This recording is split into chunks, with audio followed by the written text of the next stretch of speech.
বিয়ে করিস নাই তাদের হাতে ধরে বলে যায়, প্রয়োজন হলে একজন রিক্সা চালকের মেয়ে বিয়ে করবি, তোর দাদার কাছে, দাদির কাছে, ভাইয়ের কাছে, বন্ধুর কাছে একটা দাবি করবি, বন্ধু ওই কালো মেয়েটা আমি বিয়ে করব, ওই কৃষকের মেয়েটা বিয়ে করব, যে মেয়েটা কোরআন পড়তে পারে, যে মেয়েটা পর্দা করে চলাফেরা করে, যে মেয়ের মা তার বাবা মার খেদমত করে, শ্বশুর শাশুড়ির খেদমত করে, যে মেয়েটা আল্লাহর ভয় যার অন্তরের মধ্যে আছে, এমন একটা মায়া যদি তোর জীবন সঙ্গিনী হয়, ও যুবক দুনিয়ার জান্নাতি তুই।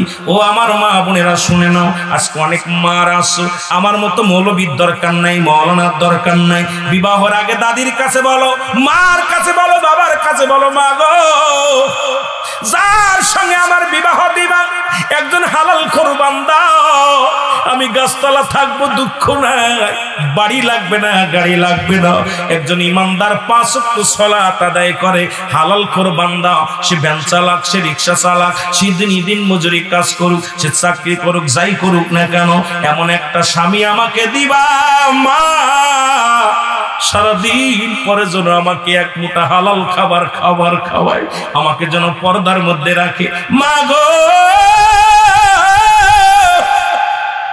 আমি ওই দাঁড়াই প্রস্রাব করে ওর সাথে যাব না, ঘুষখোর বান্দার দরকার নাই, ওই সুদখোরের দরকার নাই, একটা হালাল খোর বালাল খোর ছেলে আমার সঙ্গে আমার বিবাহ দিয়ে দাও। আমি মা বোনদের বলে যাই, এই দাবিটা করো, দুনিয়ার মধ্যে যদি একটা আল্লাহওয়ালা হালাল খোর বান্দা যদি তোমার কপালে জুটে যায়, এই দুনিয়ার মধ্যে তোমার মতো শান্তি তার কেউ নাই, জোরে বলেন ঠিক কি না? এই নামাজ আপনার মুসলমান আমাদের লাগবে কি লাগবে না? এক নাম্বার হলো ঈমান, লা ইলাহা ইল্লাল্লাহু মুহাম্মাদুর সাল্লাল্লাহু আলাইহি ওয়াসাল্লাম, জোরে বলেন মারহাবা। এখন এক নাম্বার ঈমান, একটা হলো কালেমা, নামাজ, রোজা, হজ, যাকাত, তাহলে এক নাম্বার ঈমান চলে গেল। ওই কালেমা পড়লেন লা ইলাহা, নাই কোন ইলাহ ইল্লাল্লাহ, এক আল্লাহ ছাড়া, মুহাম্মাদুর রাসূলুল্লাহ সাল্লাল্লাহু আলাইহি ওয়াসাল্লাম আল্লাহ পাকের প্রেরিত রাসূল বা বান্দা হলো আমার নবী, দুনিয়ায় আর কেউ নয়, একমাত্র সিজদা করব কারে? আল্লাহ বলে হাবিব আপনি জানিয়ে দেন, কুল হুয়াল্লাহু আহাদ আল্লাহুস সামাদ লাম ইয়ালিদ ওয়া লাম ইউলাদ ওয়া লাম ইয়াকুল লাহু কুফুয়ান আহাদ। আল্লাহ ডাকতে বলে হাবিব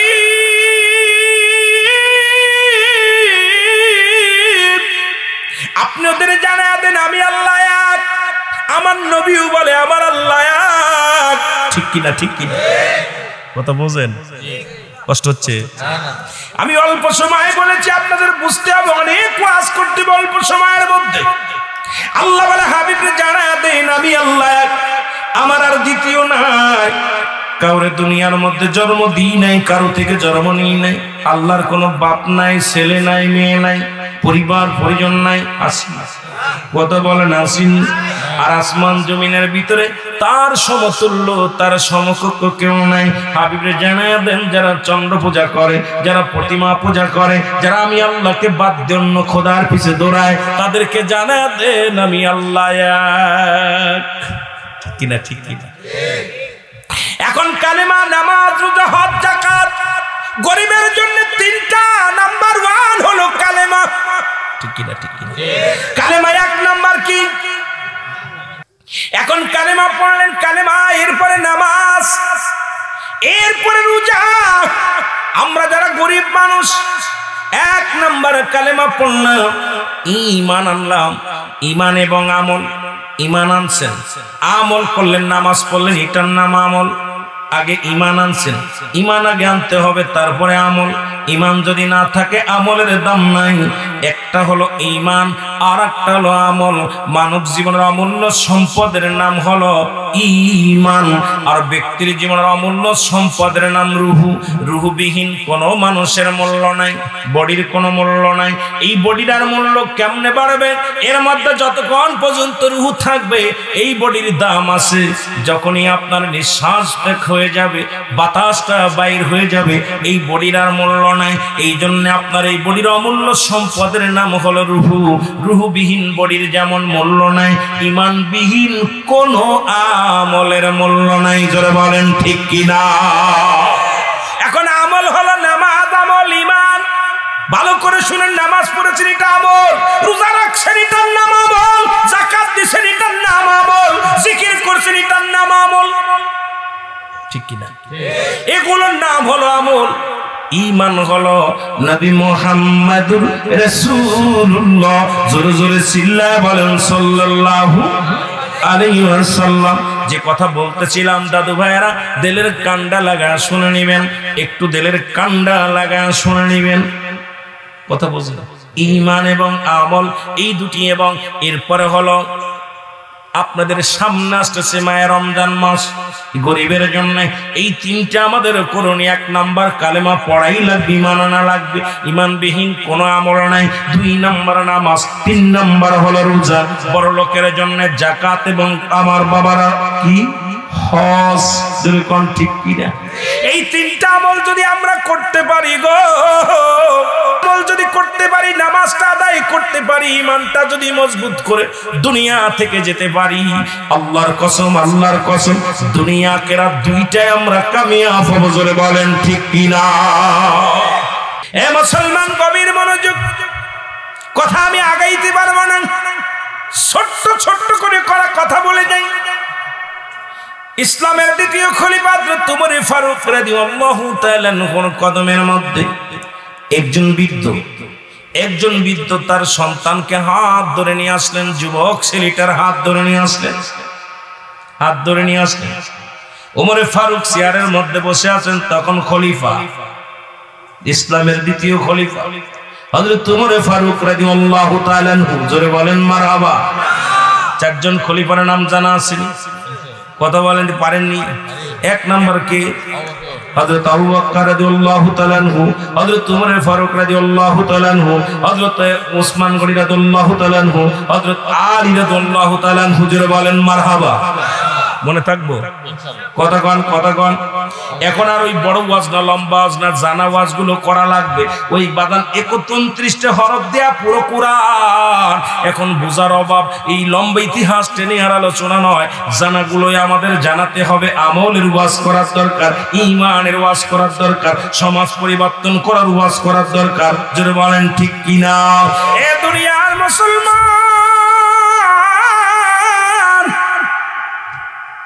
খলিফা হযরত উমর ফারুকের কদমে বৃদ্ধ নিয়ে আসলেন তার সন্তানকে, ডাকতে বলে আমিরুল মুমিনিন, হ্যাঁ ইসলামের দ্বিতীয় খলিফা হযরত আমিরুল মুমিনিন, আমার কলিজার টুকরা সন্তান আপনার কদমের মধ্যে আনছে, বিচার করা লাগবে।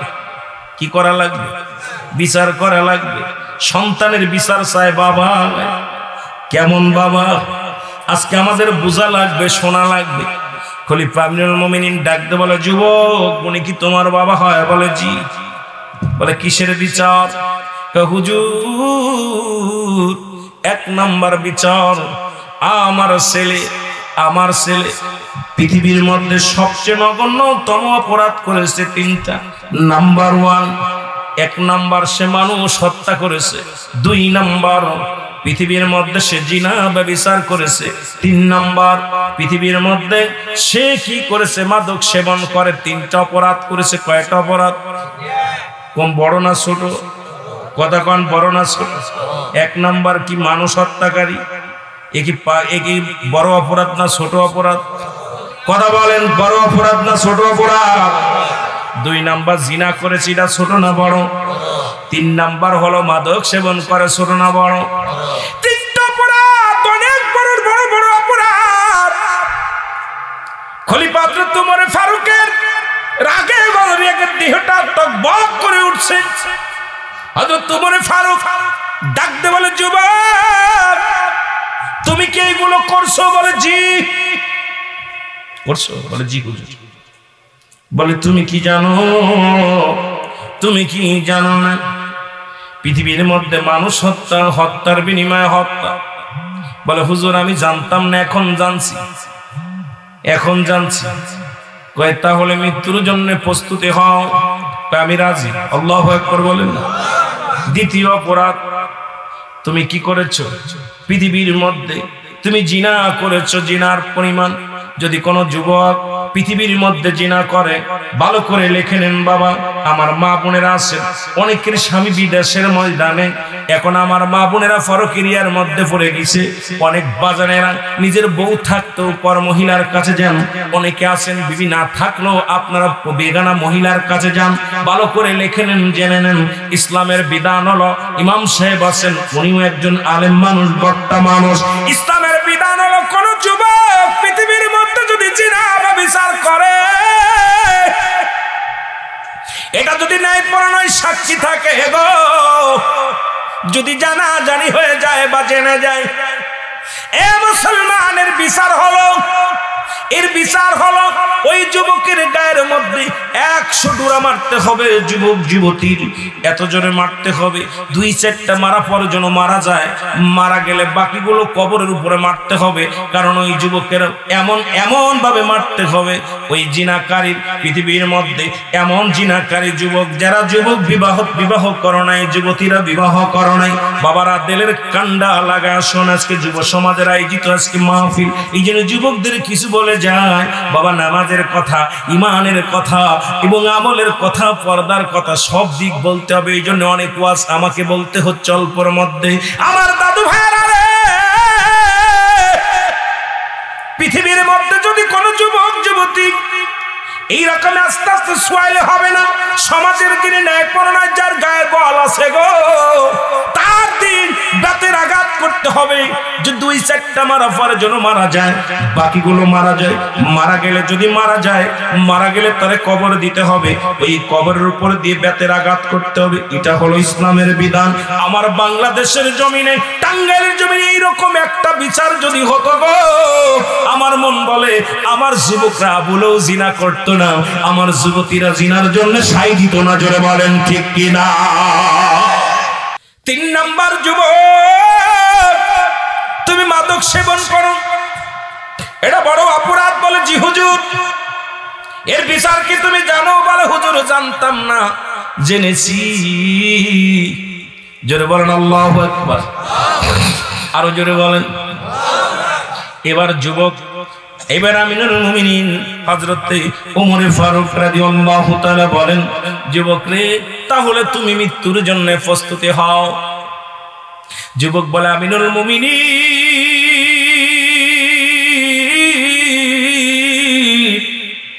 আমি জানি আপনি একজন ন্যায়পরায়ণ রাজা, আপনার কাছে এসে আমি নিরাশ হব না। আপনি যে বিচার করবেন, আমি আপনার বিচার মেনে নিলাম, আপনার বিচার আমি মেনে নিলাম। তবে আমার কিছু দাবি, আমি কিছু কথা বলতে চাই। হযরত ওমর ফারুক বলে, যুবকরে বলো কি বলতে চাও? বলো হুজুর, আমি বলতে চাই আমার বিচার করার আগে আমার আব্বার বিচার করা লাগবে। আল্লাহু আকবার বলেন। আমার বিচার করার আগে বাবার বিচার করা লাগবে। খলিফা খাত্তাবের বেটা ওমর রাগান্বিত হয়ে গেলেন, চোখ দুটে বড় বড় হয়ে গেলেন, রাগে রক্তগুলো টকবক করে। বলে, যুবকরে তুমি কার বিরুদ্ধে অভিযোগ করো? তুমি কি জানো যিনি হলো তোমার বাবা? বলে, হুজুর জানি। আমি জানি বলেই আপনার কাছে বিচার চেয়েছি, কারণ এই পৃথিবীর মধ্যে আপনার কাছে আমি ন্যায় বিচার পাবো। আপনি ছাড়া ন্যায় বিচার কেউ করতে পারবে না। আমি শুনেছি আপনি ন্যায়পরায়ণ বাদশাহ। আমিনুল মুমিনিন হযরত ওমর ফারুক রাদিয়াল্লাহু তাআলা আনহু, আপনি দয়া করে মায়া করে আমার বিচারের আগে আমি মাথা পেতে মেনে নিলাম, মৃত্যুদণ্ড দিছেন আমি মেনে নিলাম, তবে আমার বিচারের আগে আমার বাবার বিচারটা করা লাগবে। জোরে বলেন আল্লাহু আকবার। যুবক ডাকতে বলে, হুজুর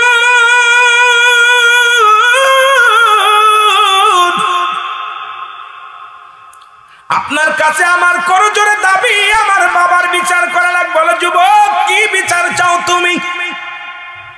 বলে এক নাম্বার অপরাধ আমার বাবার, এক নাম্বার অপরাধ আমার বাবার, সে আমাকে একটা ভালো মা দেয় নাই। পৃথিবীর মধ্যে যে মায়ের গর্ভে আমি আগমন করেছি, মা ছিল জিনাকারিনী, মা ছিল বেগানা পুরুষের দেখে বেড়াইতো, দুনিয়ার মধ্যে ব্যভিচারকারিনী। সুতরাং পৃথিবীর মধ্যে আমার একটা ভালো মা দেয় না। এর জন্য আমি নষ্ট হওয়ার মূল কারণ হলো আমার বাবা মা। আজকে যদি আমার মা আদর্শবান হতো, তাহলে আমি একটা আদর্শবান ছেলে হতাম। ও আমার যুবক বন্ধুরা, আজকে সুন্দর চেহারা দেখলে ভুলে যাও, আজকে সুন্দরী পূজরি হয়ে গেছে। আগের যুগের মানুষ যখন বিবাহ বন্ধনে আবদ্ধ হতো, আমাদের দাদা নানারা যায় গোষ্ঠী তালাশ করত, মেয়েটা কোরআন পড়তে পারে কিনা, মেয়ের বাবা কোরআন পড়তে পারে কিনা, নামাজ পড়তে পারে কিনা, এবং পর্দা মানে কিনা, এরপরে কি মুসলমান, তার বাপ মার খেদমত করে কিনা। এখন আমরা যুবকরা সুন্দরী পূজরি হয়ে গেছি, এখন দেখলেই হাত ধরে টেনে আনি, এখন গোষ্ঠী দেখি না, এখন আমরা জাত চিনি না। এখন ওই সন্তান আশা পরে জিনাকারিনী আজকে রাস্তা দিয়ে পেট খালি পিঠ খালি অমুসলমান কপালের উপর এক নোকতা লাগায় যেগুলো যায়, এগুলো দ্বারা আজকে তাদের থেকে আমরা যে বংশ পাই, এগুলো নষ্ট ছাড়া ভালো কিছু পাওয়া সম্ভব নয়। জোরে বলেন ঠিক কিনা?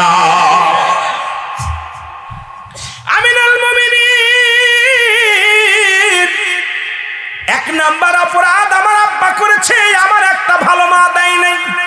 খলিফা হযরত আমিরুল মুমিনিন ডাক দিয়ে বলে, যুবক রে আয়, তোর বাবার বিচার হবে আগে।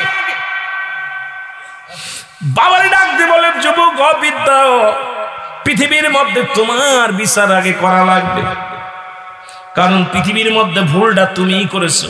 সন্তান আজকে এই সন্তান পৃথিবীর মধ্যে আল্লাহ পাক আমানত রাখছে, এটার খেয়ানত করার অধিকার আপনার নাই। কারণ আপনার ছেলে যখন দুনিয়ার মধ্যে আগমন করলো, দেখলেন আপনার অনুগত্য নয়, সঙ্গে সঙ্গে তারে ত্যায্য করে দেন। ওই সন্তান আপনার নয়, নামাজ পড়ে না, তাকে আদেশ দেন, শুনলো না, 10 বছর বয়স হয়েছে, তারে ত্যায্য করে দেন, দরকার নাই। আজকে সন্তানাদি নামাজের জন্য তাগিদ দিই না, হালাল হালাল খাবারের জন্য তাগিদ দিই না। আমার বাবারা 10,000 টাকা বেতন, কিন্তু প্রতি মাসে তোমার জন্য 10,000 টাকা দিয়ে একটা কাপড় আনে। তুমি কি একবার খবর নিছো? 10,000 টাকা বেতনের চাকরি করিস, আমার জন্যই আনলি 10,000 টাকা দিয়া কাপড়, আর তোর মার জন্য 10,000 20,000, এই 20,000 কই 10,000 কই পালি? একবার কি জিগাইছেন বাবা? আজকে বাজার করেন 10,000 টাকা বেতনে, এরপরে আপনি কি করেন? আপনার মাছ কেনেন প্রতি মাস, বসে দেখা যায় প্রতি মাসে আপনি 10,000 12,000 টাকার মাছ কেনেন, 20,000 টাকার গোশ কেনেন। কোথায় পাইলে একবার আপনার বিবিও জিগায় না, মাও জিগায় না, বাবাও জিগায় না। হারামখোর বান্দা শুনে নাও, আল্লাহর আদালতে কি জবাব দিব? আল্লাহ তো নিজেই বলছে, কুল্লু মান আলাইহা ফান, সব কিছু শেষ করে দিব আমি আল্লাহ। যারা বলেন ঠিক কিনা? সব কিছু শেষ করে দিবে আমার আল্লাহ। আমার দরদি বাদানটা শুই না লাও গো। খলিফা হযরত ওমর ফারুক ডাক দে বলেন, বিদ্যারে তুমি মিথ্যা হও। বিদ্যা বলে, আমিরুল মুমিনিন, এত বড় অপরাধ করা পরও আপনি আমার বুঝার সুযোগ দান করেছেন, আপনি আমার বুঝার মতো সুযোগ দান করেছেন, আপনি আমাকে তওবা করে দেন, আপনি আমাকে একবার সুযোগ দেন, আমি যেন আমার সন্তান পরিবার পরিজন নিয়ে ইসলামের বিধান মেনে চলতে পারি, সেই সুযোগটা আমারে কইরা দে। আরো জোরে বলুন আল্লাহু আকবার। এই জন্য আমার বাবারা শুনেন, এই পৃথিবীর মধ্যে সন্তান আদি আমানত রাখছে আমার আল্লাহ, এটা খেয়ানত করার অধিকার আপনার নাই। ছেলে কার? কথা বলে, মাল কার? আর আমানত রাখছে কার কাছে? তাহলে আপনারা তো ফটফটি কেন? আপনারা তো চিন্তা কেন, আপনারা তো গবেষণা কেন? যেহেতু আপনিও আল্লাহ আর আপনার ছেলেও আল্লাহ, মেয়েও আপনার আল্লাহ। আমি আপনাদেরকে বলে যাই, আমার যুবক মা বোনেরা, আমার যুবতী বাজানেরা, যুবতী মা বোনেরা, যুবক বাজানেরা, শুনে নাও, দিলের কান্ডা লাগা শুনে নাও। ইয়াউমাল কিয়ামতের ময়দান বড় কঠিন হবে। যে সমস্ত যুবকেরা যুবতী দেখে পাগল হয়ে যাবে, ইয়াউমাল কিয়ামতের ময়দানে ওই সমস্ত যুবকদের লজ্জাস্থান দিয়ে আগুনের ফুলকি বাইর হবে। যে সমস্ত নারীরা পাতলা কাপড় পরিধান করে, মানুষকে উৎসাহিত করে, মানুষকে লালসিত করে, এই সমস্ত মেয়েদের লজ্জাস্থান দিয়ে আগুনের ফুলকি ঢুকানো হবে। কিয়ামতের ময়দান বড় কঠিন। আমি আপনাদের অনুরোধ করে যাই, এই জীবন যে দেশে গেলে মানুষের হিসাব হয়, সেই দেশের যাত্রী আমরা। আমাদের 1 নম্বর বিপদ হলো মানুষের মরণ, 2 নম্বর বিপদ হলো মানুষের কবর, 3 নম্বর বিপদ হলো কিয়ামতের ময়দান। জোরে জোরে চিল্লায়া বলা যাবে না আল্লাহু আকবার। যত নাম দুর্নাম, ইসলামী মাইন্ডে কোনো নাম রাখে নাই। ইসলামের বিধান হলো সন্তান যখন দুনিয়ার মধ্যে আসবে, সুন্নাতে রাসূল 7 দিন পরে, 7 দিনের মধ্যে 7 দিন পরে আকিকা করে সন্তানের নাম রাখা লাগবে। ও মুসলমান শুনে নাও, আমার দেশের 90% ছেলে মেয়ে এখন হাসপাতালে হয়। নার্সেরা হলো হিন্দু খ্রিস্টান বৌদ্ধ, ডাক্তাররা হলো হিন্দু বৌদ্ধ খ্রিস্টান। আমাদের অধিকাংশ সন্তানের কানে আজানটা পর্যন্ত যায় না। অধিকাংশ সন্তানগুলো দুনিয়ার মধ্যে আসে আজানবিহীন, কালেমাবিহীন। আমার বাবারা শুনে নাও, আজকে কপাল খারাপ মন্দ, আজকে আমাদের একটা ইসলামী মার নাইটে নাম রাখে নাই।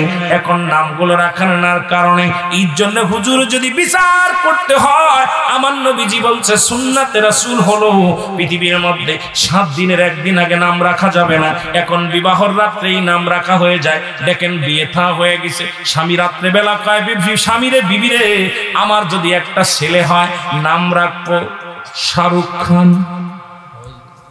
কথা বউ কয় না না, আমার যদি একটা মেয়ে হয় আমি মেয়ে চাই, মেয়েটার নাম রাখবো আমি কারিনা। কি নাম? অনেক হুজুররা এটা ভুল করে, ছেলে মেয়ে গর্ভে আসলে নাম রেখে ফেলে। আল্লাহর কসম, সুন্নাতে রাসূল আলেম আছে সাক্ষী। রাসূল বলছে সর্বনিম্ন 7 দিন, 7 দিন পরে যদি মেয়ে হয় একটা পশু কুরবানি করে সন্তানের চুল, মাথার চুলগুলো ফেলে দিতে হবে, নাক নাড়ি কাটকে আপনার নখ কাটতে হবে। সুন্নাতে রাসূল হলো তখন 7 দিন পরে আকিকা করে সুন্দর একটা নাম রাখতে হবে। আর 7 দিনের 1 দিন আগেও নাম রাখা দূরত্ব নয়। আমার দেশের অধিকাংশ উলামা একরাম পেটে থাকতেও নাম রেখে ফেলে। কয় নাম কি? এবার তোর নাম কি, তোর নাম কি? দেখা যায় গর্ভে সন্তান, আলট্রাসাউন্ড করার পর ধরা পড়ছে কি হবে, মেয়ে হবে। মেয়ের নাম রাখবে এখন জরিনা সুন্দরী। কথা কোন ঠিক কি? অথচ রাসূল বলছে সুন্নাতে রাসূল হলো 7 দিন পরে নাম রাখতে হবে। কয়দিন? দুনিয়ার মধ্যে আসার আগে নাম রাখা দূরত্ব নাই।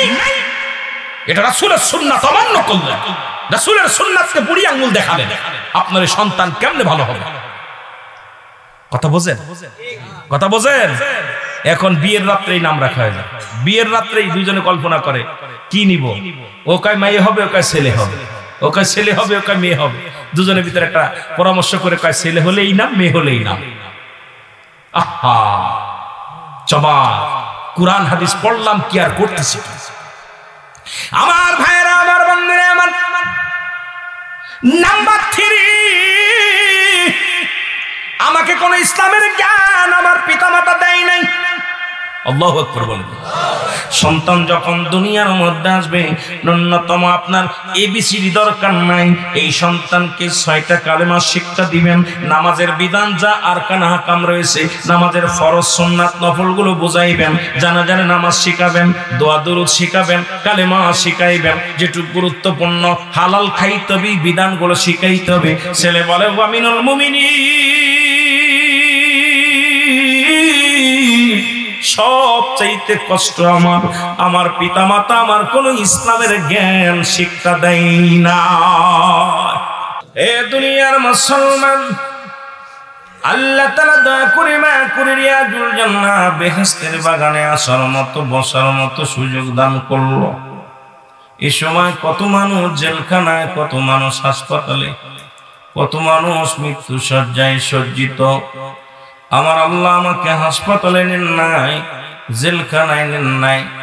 ও মুসলমান, অসুস্থ করে বাড়িতে ফেলে রাখেন নাই, রিয়াজুল জান্নাহ বেহেশতের বাগানে বসার মতো সুযোগ দান করলো। এই শুকরিয়া আদায় করার দরকার আছে কি না? আরো জোরে বলেন আছে কি না? ও মুসলমান, বাড়ি থেকে বান্দা যখন জান্নাতের নিয়তে যখন রওনা হয়ে গেল, প্রতিটা কদমে কদমে আমার আল্লাহ ওই বান্দার জিন্দেগির সগীরা গুনাহগুলো মাফ করে দিবে। মারহাবা বলেন।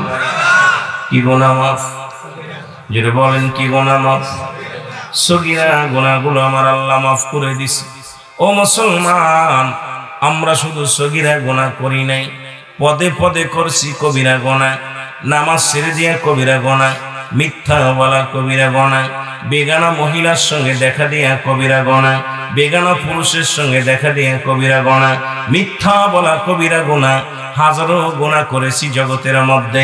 আল্লামা কুতুবী রাহমাতুল্লাহ বয়ান করে, দুনিয়ার মুসলমান, পৃথিবীর মধ্যে জান্নাতের সংবাদ যদি শুনতে পাও, ওই জান্নাতের বাগান খাঁকড়ে ধরে আল্লাহর ভয়ে, জাহান্নামের ভয়ে, কবরের ভয়ে যে বান্দা চোখের পানিগুলো ছেড়ে খাস তওবা করবে, আল্লাহ বলে ডাক দেয়, আমার আল্লাহ দরিয়া দরিয়া গুনাহগুলো মাফ করে দেয়। জোরে বলেন মারহাবা। বলতেছিলাম, যদি এত বড় সুযোগ আমরা পাইলাম,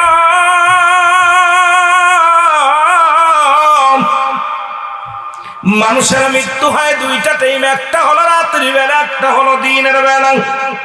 ঠিক কি? যদি বলেন ঠিক কি?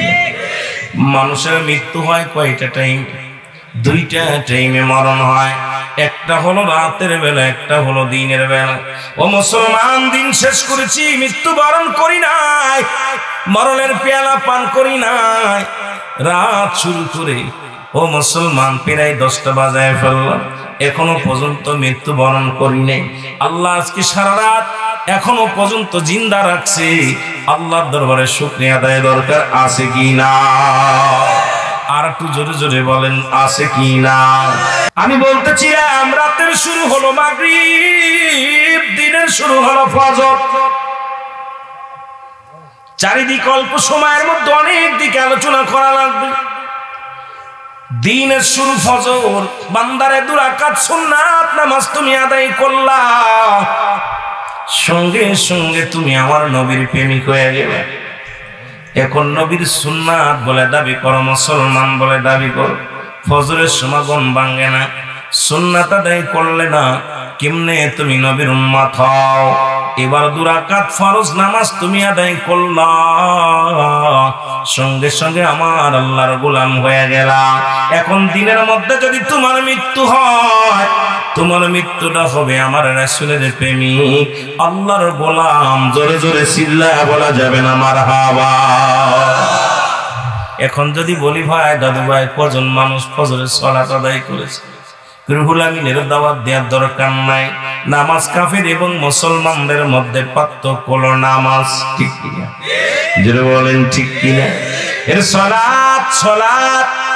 ও মুসলমান, গভীর মনোযোগ। রাহমাতুল লিল আলামিন এই নামাজের জন্য মেহনত করেছে, সাহাবীরা করেছেন, তাবেঈরা করেছেন, উলামা একরাম করেছেন। পৃথিবীর মধ্যে যত আল্লাহ ওয়ালারা এসেছেন, প্রত্যেকেই নামাজের তালিম দিয়েছেন, প্রত্যেকেই নামাজের জন্য তাগিদ দিছে। এরপরও আমরা নামাজের গুরুত্ব বুঝলাম না। কেমন করে মুসলমান হই, কেমন করে নবীর উম্মত হই? নবীর উম্মত বলে যদি দাবি করতে হয়, নামাজের দরকার আছে কি না? জোরে বলেন আছে কি না? যদি আল্লাহর গোলাম হিসেবে স্বীকৃতি পাইতে চান, নামাজের দরকার আছে কি না? জোরে বলেন আছে কি না? আল্লাহর হুকুম মানার দরকার আছে কি না? এ মুসলমান, দিনে মৃত্যু হয় না, রাত্রে মরণ হতে পারে। এখন রাতের শুরু হলো মাগরিব, মাগরিবের 3 রাকাত ফরজ নামাজ তুমি আদায় করলা, তুমি আমার আল্লাহর গোলাম হয়ে গেলা। 2 রাকাত সুন্নাত নামাজ তুমি আদায় করলা, সঙ্গে সঙ্গে তুমি আমার রাসূলের প্রেমিক হয়ে গেলা। এখন আমরা রাতের মধ্যে যদি মৃত্যুবরণ করি, আপনার মৃত্যুটা হবে আমার রাসূলের প্রেমিক, আল্লাহর গোলাম। এখন যদি জিগায় ভাইজান মাগরিব ঈশা পড়ছেননি, হয়তো অনেকে হাত উঠে কষ্ট পাচ্ছেন, আমি আগেই বলেছি লম্বা আলোচনা, লম্বা দিকে যেতে হবে, সময় অল্পর মধ্যে অনেক দিকে আলোচনা করা লাগবে। রাহমাতুল লিল আলামিন বলে, আমার সাহাবীরা রে,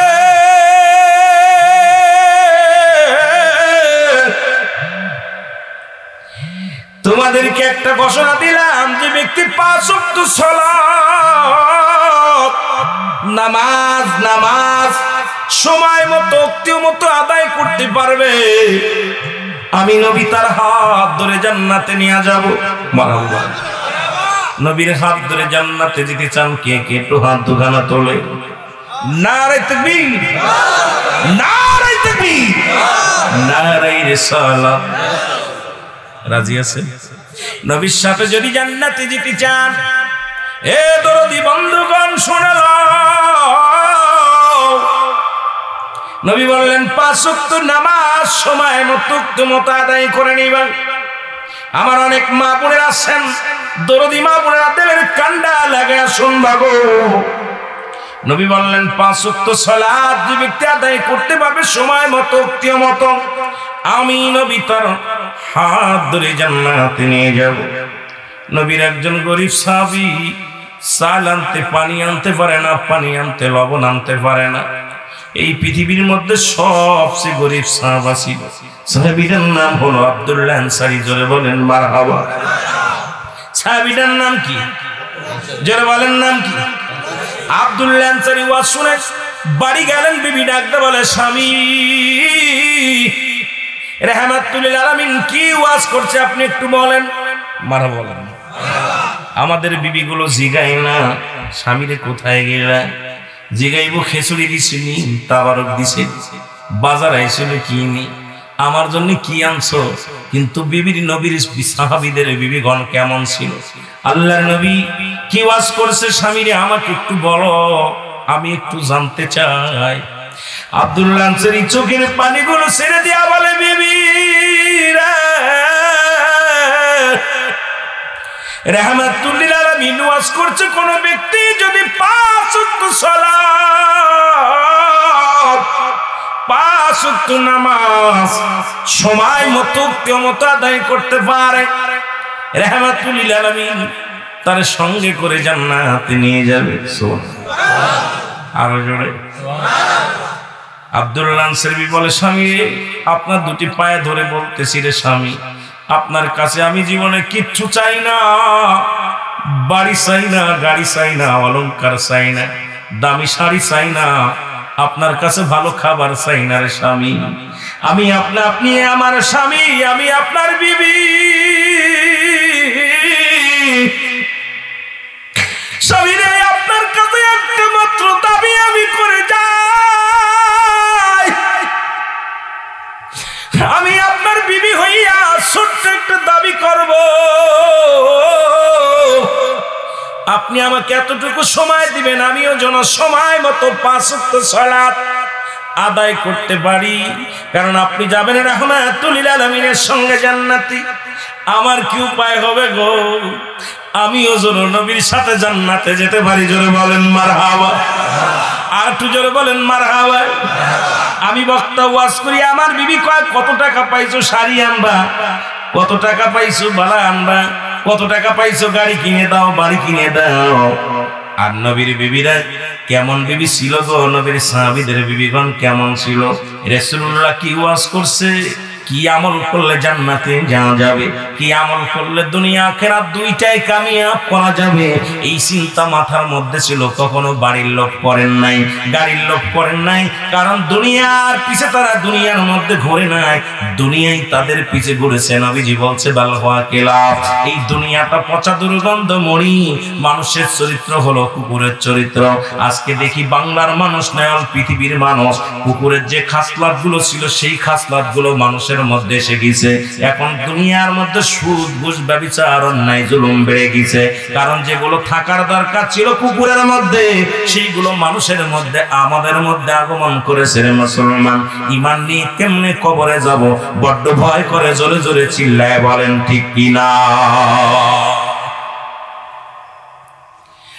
আল্লাহর নবীর পাশে সাহাবী আব্দুল্লাহ আনসারী প্রতিনিয়ত নামাজ আদায় করে গো।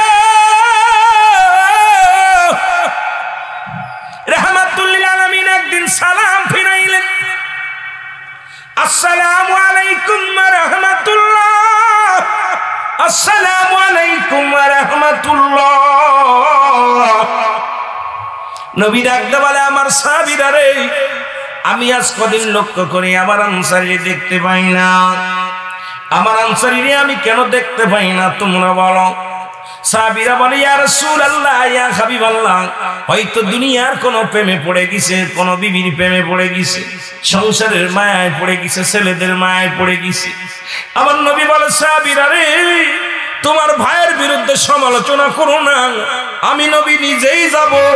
আমার আনসারী কেন নামাজ আদায় করে এত দ্রুত মসজিদ থেকে বাইর হয়ে যায়, আমি নিজেই খবর নিব। জোরে জোরে চিল্লায় বলেন মারহাবা।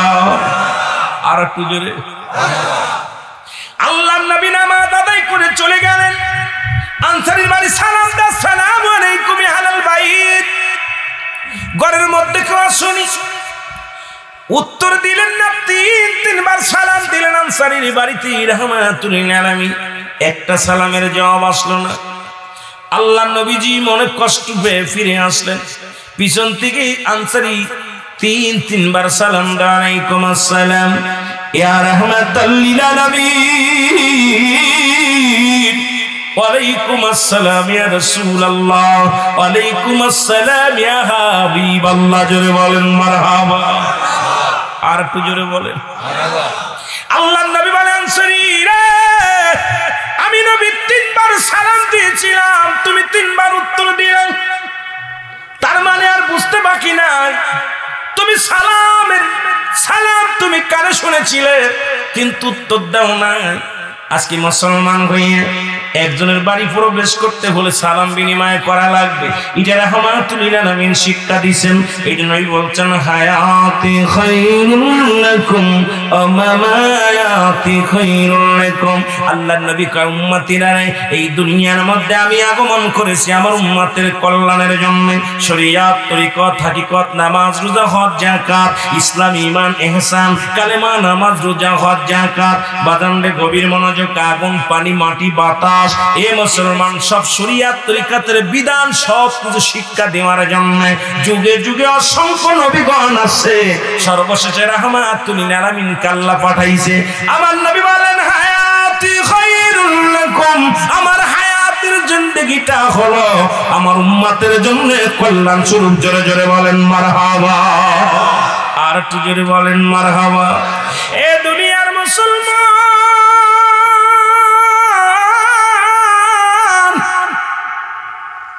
আমি যে কথাগুলো বলতেছি দিলের কান্ডা লাগা শুনবেন। হয়তো বেশি ডিপে আলোচনা করতে পারবো না, সময়ের অভাবের মুসলমান, সময় দিতে পারবো না বেশি, এই জন্য আমি ডিপে যেতে পারবো না, অল্প কথা বলে যাবো রে মুসলমান। এ জীবন জীবন নয়, এমন একটা জীবন আসবে যে দেশে গেলে মানুষের বিচার হয়, যে দেশে গেলে মানুষের হিসাব হয়, যে দেশে গেলে মানুষ আর কোনোদিন ফিরে আসে না। আমরা সেই দেশের জাতি। জোরে বলেন ঠিক কি না? আল্লাহর নবী ডাক দিয়ে বলে, আনসারী, আনসারী রে, আমি তোমার সালাম দিলাম, সালামের উত্তর দিলাম। আনসারী বলে, মায়ার নবী গো, আমি কেন উত্তর দিই নাই, এর জবাব আমি আপনাকে দিতে পারবো না। নবী, আনসারী রে, কেন তুমি সালামের জবাব দিলে না? বলে, হুজুর, যদি দয়া করে আমার বাড়িতে যেতেন, আমি কেন সালামের জবাব দিই না, এটার অ্যান্সার আমি দিতে পারতাম। নবী বলে, চলো। এমনি আর রহমতের নবী হয় নাই, এমনি আর মাগফিরাতের নবী হয় নাই, এমনি আর নাজাতের নবী হয় নাই, এমনি আর মামাতি খায়রুল লাকুম। নবী বলেন, উম্মতিরা রে, আমার ইন্তেকাল শরীফটা আমার উম্মতের জন্য কল্যাণকারক। দুনিয়া তো নবী আমার আপনার জন্য কল্যাণ, পরপারও নবী আমার কল্যাণ। আমি ওদিকে যাব ব্যাখ্যা বিশ্লেষণে পরে, হাদিসের ব্যাখ্যায় আমি আস্তে আস্তে যাই। রে মুসলমান, দিলের কান্ডা লাগায় শোনা নাও।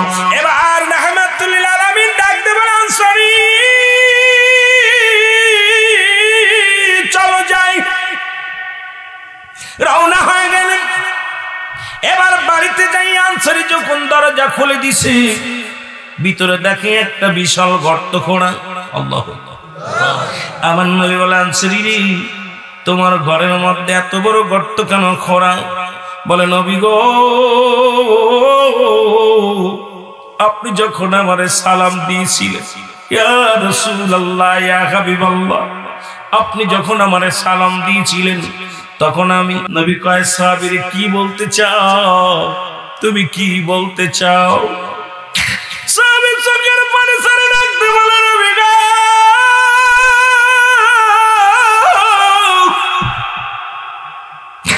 আপনি সেদিন ওয়াজ করলেন, কোন ব্যক্তি 5 ওয়াক্ত সালাত, 5 ওয়াক্ত নামাজ সময় মতো যে ব্যক্তি আদায় করতে পারবে, আপনি নবী তার জান্নাতে নিবেন সঙ্গে করে।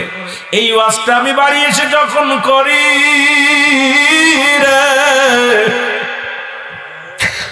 আমার বিবি আমার হাতটা ধরে চোখের পানি ছেড়ে বলেছিল, স্বামী রে, দুনিয়ায় টাকা চাই না, খাবার চাই না, দুনিয়ার কোনো বালাখানা চাই না, আপনি আমাকে একটু সুযোগ দিবেন, আমিও যেন 5 ওয়াক্ত সালাত আদায় করতে পারি সময় মতো। ইয়া রাসূলুল্লাহ, ইয়া হাবিবাল্লাহ, নবী গো, যখন আজান পড়ে যায় আমি আনসারী দৌড়ে যাই, ইয়া রাসূলুল্লাহ, ইয়া হাবিবাল্লাহ, এই জন্য আমি সময় দিতে পারি না, দৌড়ায় বাড়ি আসি। আমার নবী একটা চিৎকার মেরে ডাক দিয়ে বলে, আনসারীরা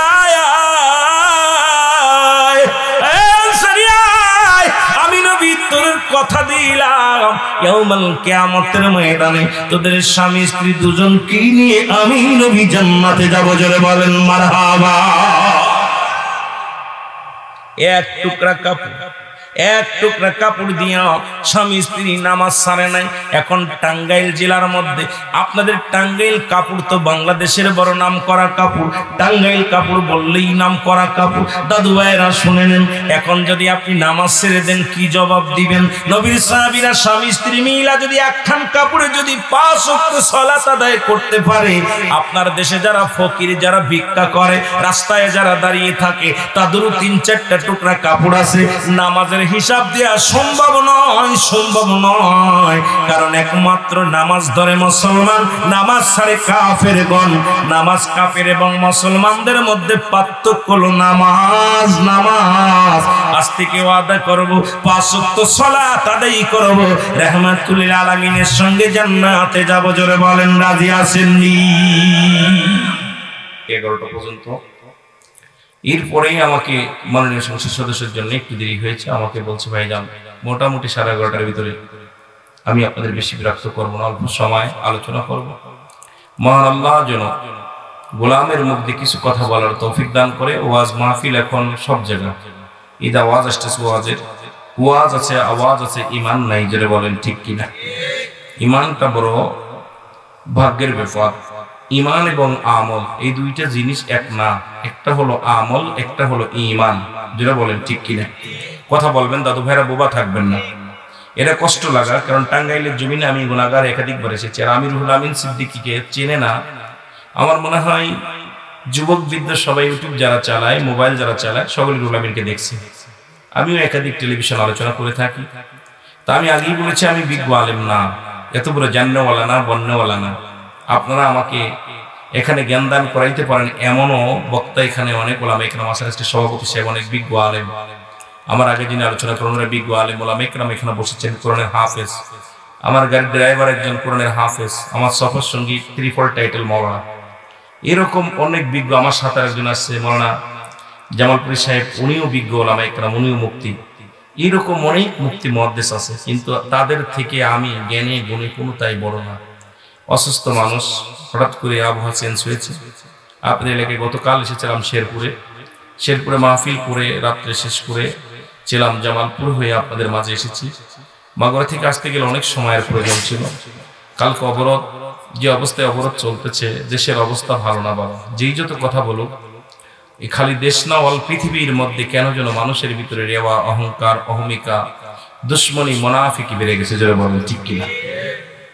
কারুর লগে কারুর মিল নাই, ভাইয়ের লগে ভাইয়ের মিল নাই, বিবির লগে স্ত্রীর স্বামীর মিল নাই, বন্ধুর সঙ্গে বন্ধুর মিল নাই। এই অবস্থা চেয়ারম্যানের সঙ্গে মেম্বারের মিল নাই, মেম্বারের সাথে চেয়ারম্যানের মিল নাই। এই একটু অবস্থা কেন কেন আতঙ্কের মধ্যে আছে।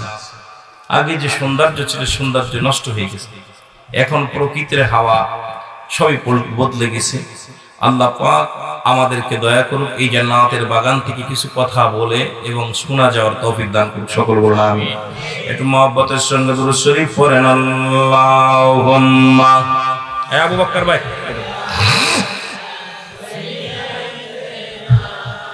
মাওলানা মুহাম্মদ ওয়া আলা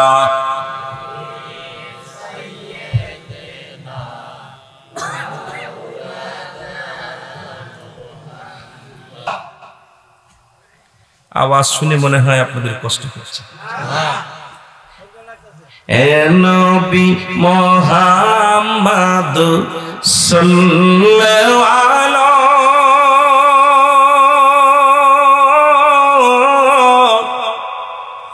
তোমারি মধুর নামে পাগল পারায় নবী। মারহাবা বলেন। হে নবী মুহাম্মদ সাল্লাল্লাহু আলাইহি,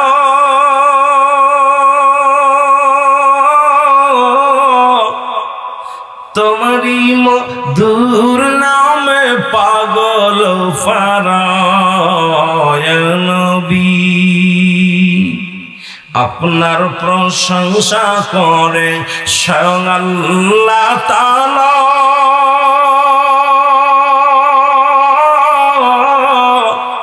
আপনার গুণগান গায় ফেরেশতারা।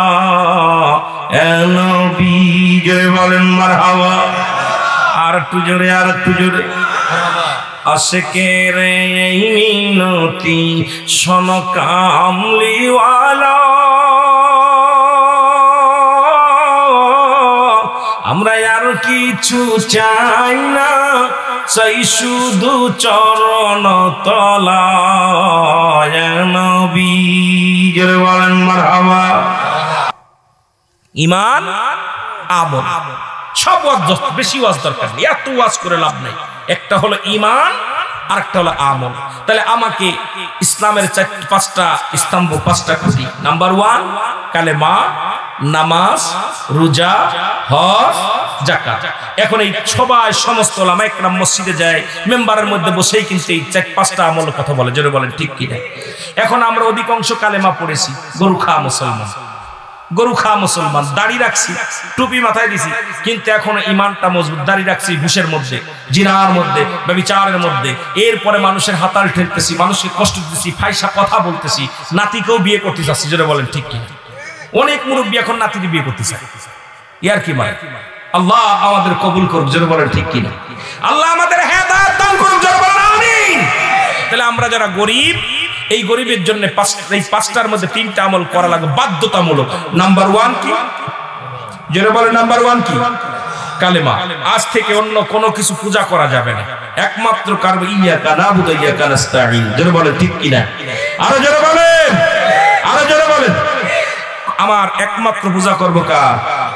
একমাত্র ইবাদত করব কার? আল্লাহ। আমরা চন্দ্র পূজা করতে চাই না, তারকা পূজা করতে চাই না, মন্দিরে যে পূজা করতে চাই না। আমরা পূজা করব কার? পূজা শব্দটা শুনলে খারাপ লাগে মুসলমানদের মুখে। ইবাদত করব কার? জোরে বলেন কার? আল্লাহ। বন্দেগী করব কার? গোলামি করব কার? দাসত্ব করব কার? আস্তে কবেন না, জোরে কবেন। আপনারা কার? এই জমিন কার? আসমান কার? সব কিছুর মালিক কে? তাহলে আমরা যাব কার কাছে? ফিরে আল্লাহর কাছে। সুতরাং আজ থেকে আমাদের 1 নম্বর শর্ত থাকবে আমাদের ঈমান। ঈমান, সেই ঈমানটা যেন মজবুত করতে পারি। নাম্বার 2, আমরা 5 ওয়াক্ত সালাত আদায় করব। যে হালাতে থাকি না কেন নামাজটা আমাদেরকে যত্নবান হতে হবে। জোরে বলেন ঠিক কিনা? যে তরিকার মানুষ হন না কেন, যে পীরের মুরিদ হন না কেন, আমার একটা দেব, অনেক পীর মুরিদি করি, অনেকে নামাজ পড়ি না। অনেক আছে এরকম, আছে না বাবা? রাগ করবেন না। অনেক আছে না, দেখা যায় পীরের কাছে 22 বছর যায়, এখনো নামাজের যত্ন নেয়নি। নামাজ পড়তে গেলে কষ্ট হয়, নামাজ পড়তে গেলে তার ওলাসতা করে, মসজিদে যায় না, সুন্নাতি লিবাস তাদের মধ্যে নাই, দাড়ি রাখে নাই, দাড়ি চাচতে চাচতে অবস্থা খুব কায়েল করে ফেলেছে। যেটা বলেন ঠিক কিনা? অনুরোধ করবো, মুসলমান যেহেতু 1 নম্বরে আমাদের যে আমলগুলো, এরপরে আপনার যদি আপনার সব পরিমাণ মালের মালিক হয়ে যান, আপনার জন্য হজ এবং যাকাত দুটি ফরজ থাকবে। জোরে বলেন ঠিক কিনা? আরো জোরে বলেন ঠিক কিনা? এই আমি চলে যাব, আমায় তোমরা ভুইলা যাইও না, আমি চলে যাব, আমায় তোমরা, আমার মরণ আসিবে কখন কেউ তো জানি না।